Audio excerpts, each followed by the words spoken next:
If you're planning on a family photo this fall, we want to help you love the way you look in your pictures all week. We're helping you plan for that family portrait, and today is all about flattering ways to pose so that you can start feeling more confident in front of the camera. Photographer Lexi Fenton is here to share easy posing tips for better family photos. Great to see you, Lexi. You're the queen at this. Every time you talk about this on Instagram, or every time I look at your photos and you give us that chance to analyze like good, better, best, I learn something from you. And I have to think this is probably even more important than what we wear in location, because the pose can ultimately make or break the awkwardness of a photo. Absolutely. Make or break. That's exactly right. That's it. That's it. Let's start with some common mistakes many of us make, beginning with hands. Hands are tricky, right? Hands are hard. We get in front of the camera and then we feel like uncomfortable. So we just leave our hands there. We can't think of anything to do with them.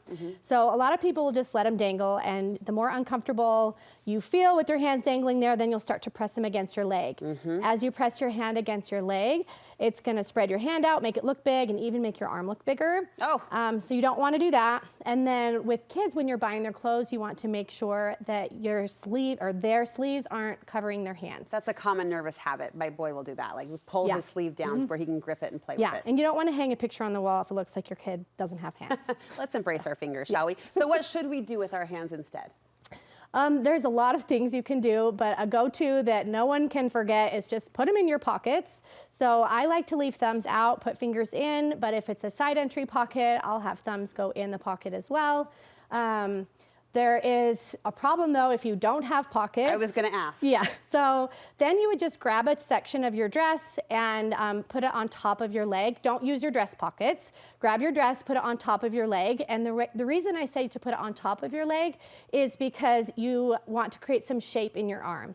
If you leave your arm hanging by your side, it's gonna make you look a little bit rectangular. Okay, so create some angle. Yep, and then you can also grab your own hand, your own wrist, or your own forearm. I was going to ask about that. I do that a lot. I kind of hand on hand. I noticed that when I was watching. Did you? Or I'll grip my partner. Like if I'm standing next to my husband or my kids, I'll grab onto them. That's the best thing. So the best thing you can do is create connection.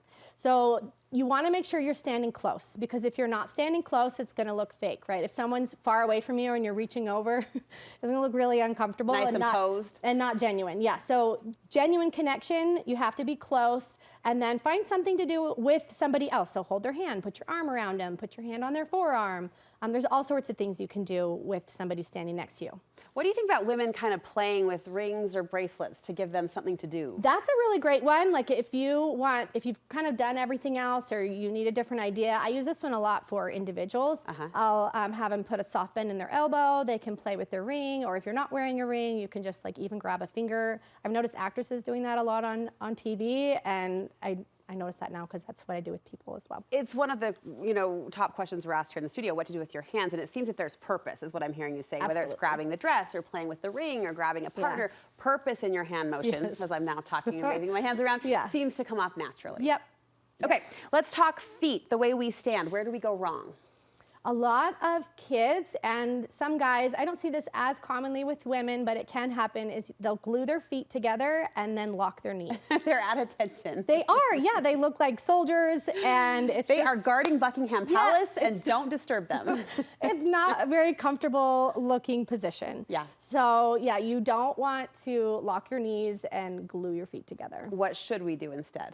There's a lot of different ways you can do it. If you want to look big or strong, which most people don't, but if that's the look you want, then you would have a wide feet, like a shoulder width stance. If you want a more slimming look, you'd slide your feet together, which is totally fine to have your feet touching, right, as long as you're not locking your knees and doing that like soldier look.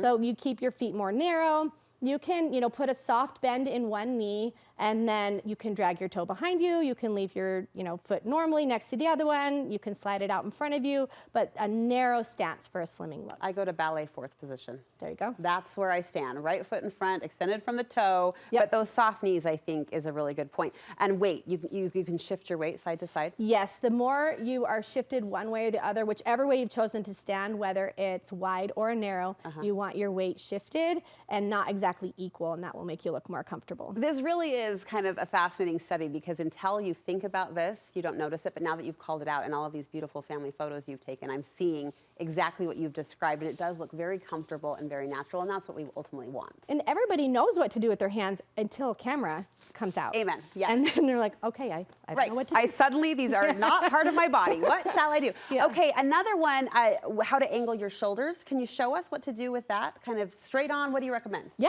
totally. And if Show us. Let's do it. Let's do it. So where do you want to stand? Right here? All right. Yes, I'll stand by you. Okay. So if you want your shoulders to look broad or wider, then you would want your shoulders squared up to the camera. Straight on. Okay. And then if you want a more slimming stance, you would turn sideways. Am I turning my whole body or just my shoulders? It could be, it depends. I mean, either way is fine. Okay, I do it but a both little ways. angle. Yep, a little angle. If you lean away from the camera, you're going to look bigger. If you lean towards the camera, it'll slim you out a little bit because it pulls your chin. I was going to ask, what do you say about chin height? So I would say tall means like it makes you look proud, again, stronger. I generally just straight on, not too far down, not too far up, just straight on for family photos. Smile. Okay, we got it. Lexi, you're so good at this. Thank you so much. Are you booking for fall family photos right now? Well, kind of. I'm mostly full, but I'm booking a little in November and December. A few sparse booking opportunities in the near future. What's your website where we can see more of your work? You can find me at lexirayphotography.com, on Instagram at lexirayphotography. Lexi Ray Photography, thank you for taking us to school. Thank you very much for having me. We appreciate it.